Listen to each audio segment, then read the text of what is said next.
अस्सलाम वालेकुम नाज़रीन आज जो बहुत अहम डेवलपमेंट्स हुई हैं कि सुप्रीम कोर्ट ऑफ पाकिस्तान ने आर्टिकल 62(1) के तहत जो नाअहली की मुद्दत है उसका भी तयन कर दिया 5 साल है। उस केस की तफसीलात क्या हैं, उस केस का नवाज शरीफ और जहांगीर तरीन की नाअहली पर क्या इम्पैक्ट होगा उसकी भी तफसीलात बताएंगे। और दूसरी जानब इमरान खान ने जो आर्टिकल है द इकॉनमिस्ट जो है बरतानवी जरीदा है उसमें शाये किया था, उसके मतलब भी उन्होंने कहा है कि वो आर्टिकल मैं ऑन करता हूँ। उसकी क्या तफसीलात है जो सहाफ़ियों से गैर रस्मी गुफ्तगू हुई थी वो भी बताएंगे आपको।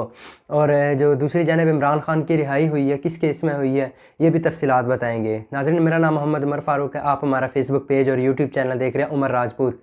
नाज़रीन सबसे पहले आपको साथ जो अहम ख़बर शेयर करते हैं कि इमरान खान की जो साइफ़र केस में गिरफ़्तारी हुई थी और सुप्रीम कोर्ट ने उस केस में उनको ज़मानत दे दी थी, उसका जो ज़मानती में चल के जमा होने पर जो आज स्पेशल जो है सीक्रेट कोर्ट के जज हैं जज अबुल जुल्करनैन अबुल हसनैन साहब, उन्होंने रोबकार जारी कर दिया और उस केस में इमरान खान की रिहाई हो गई है।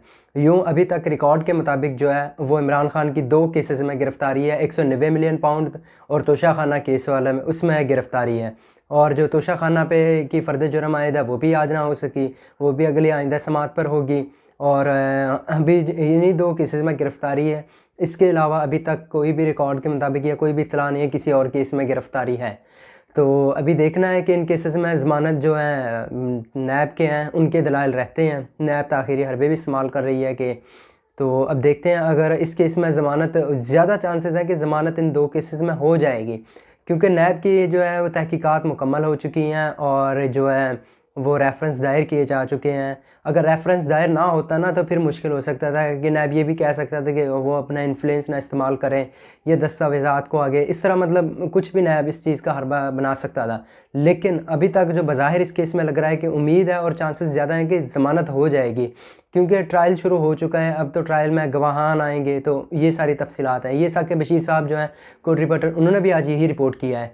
और दूसरी जानब जो सुप्रीम कोर्ट ने आर्टिकल 62(1) के तहत जो नाअहली की मुद्दत थी वो 5 साल कर दिया है। इलेक्शन एक्ट यानी कि 2017 है उसके मुताबिक, यानी कि अभी जो इलेक्शन एक्ट उन्होंने बहाल कर दिया उसके मुताबिक 5 साल नाअहली कर दी है।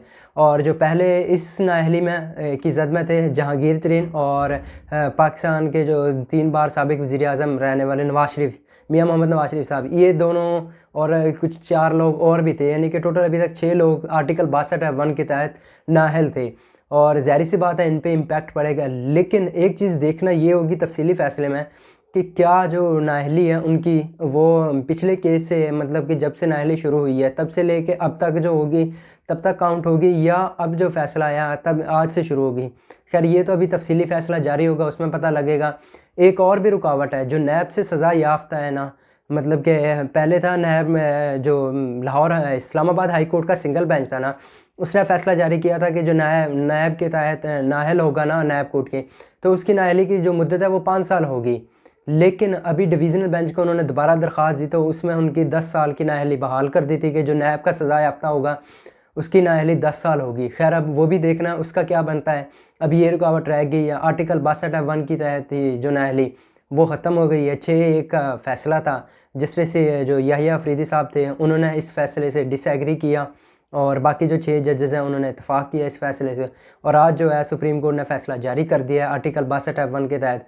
और दूसरी जानब नाज़रीन जो अभी तक की इतलात आई हैं कि सेक्रेटरी इलेक्शन कमीशन जो है उमर हमीद साहब के इस्तीफ़े की, कि उनकी ज़राए ने रिपोर्ट की है कि उनकी इलेक्शन कमिश्नर के साथ जो तलख़ कलामी हुई थी उसके बाद उन्होंने ये इस्तीफ़ा दिया था। तो उनके इस्तीफ़ा देने के बाद अब वो कबूल भी हो गया है, और जो बज़ाहिर है शो हुआ है कि उनकी सेहत या भी सेहत का मसला था, इस वजह से वो मतलब नहीं आ रहे। नैब और तोशाखाना केसेस भी चल रहे हैं, अभी आज उनकी भी समाअत थी, उनकी अब जो तोशाखाना पे फ़र्द जुर्म आयद होनी थी वो आगे चली गई है। और दूसरी जानब इमरान खान ने जो आज सहाफ़ियों से अडयाला जेल में गैर रस्मी गुफ्तगू करते हुए उनका कहना था कि जो आर्टिकल मैं है वो उसको मैं ओन करता हूँ, आर्टिकल मैंने डिक्टेट करवाया, और आइंदा हफ्ते मेरी एक तकरीर भी आएगी जो सोशल मीडिया पे होगी। आर्टिफिशियल इंटेलिजेंस का ज़माना है, तो इसमें बज़ाहिर उन्होंने कहा कि हमारी पार्टी को जो है वो फील्ड नहीं दी जा रही है, लेकिन इसके बावजूद भी हम चाहेंगे कि इलेक्शन टाइम पे हों। खैर आज सुप्रीम कोर्ट में पीटीआई की लेवल प्लेइंग फील्ड की भी दरख्वास्त थी। जो इंतज़ार हुसैन पंजोता साहब हैं उनके नईम हैदर पंजोता साहब हैं, उन्होंने भी शिकवा किया कि सुप्रीम कोर्ट में चीफ जस्टिस साहब के आज के जो अहवाल सुन के हम ख़ुद अफसरदा हैं कि उनका ये तरीक़ाकार ठीक नहीं था। तो इसकी जो नेक्स्ट हियरिंग है वो सोमवार वाले दिन है। और बज़ाहिर जो है पीटीआई की लीगल टीम थोड़ी सी डाउन भी हो गई। उसकी वजह ये है कि तमाम तकरीबन जो अहम लॉयर्स थे वो अब अपने जो है इसमें मसरूफियात हैं अपने इलेक्शन कैंपेन में, और बज़ाहिर केसेस को सीरियस भी नहीं ले रहे हैं। आज जो लतीफ़ खोसा साहब हैं वो भी काफ़ी थोड़ा डाउन नज़र आए। उनकी कोई ऐसी मतलब प्रैक्टिकली कोई अच्छी खासी तैयारी नहीं थी, लेकिन सुप्रीम कोर्ट ने उनको हिदायत की है कि वो इलेक्शन कमीशन का जो है वो जवाब जो आया है उस पर जवाब जमा करवाएं। और ये सोमवार को मतलब कि नेक्स्ट हियरिंग होगी। तो अब देखना है क्या बनता है बाकी मज़ीद, और जितनी फर्दर अपडेट्स आएंगी वो भी हम आपके साथ शेयर करेंगे। आज हमने जितने आर्टिकल 62(1) के तहत जो नाअहली थी उसकी जो डिटेल थी वो भी आपके साथ शेयर की है। और बाकी जो इधर से इमरान खान ने जो अडयाला जेल में सहाफ़ी से गैर रस्मी गुफ्तगू की थी वो भी हमने शेयर की है। और जितनी टोटल केसेस का हवाल होंगे हम आपके साथ फर्दर शेयर करते जाएंगे और अथेंटिक शेयर करेंगे, कोई इसमें झूठ या इस तरह की चीज़ नहीं होगी। उम्मीद करते हैं आपको हमारी वीडियो अच्छी लगी होगी। हमारी वीडियो को लाइक कीजिएगा, चैनल को सब्सक्राइब कीजिएगा। अल्लाह हाफ़िज़।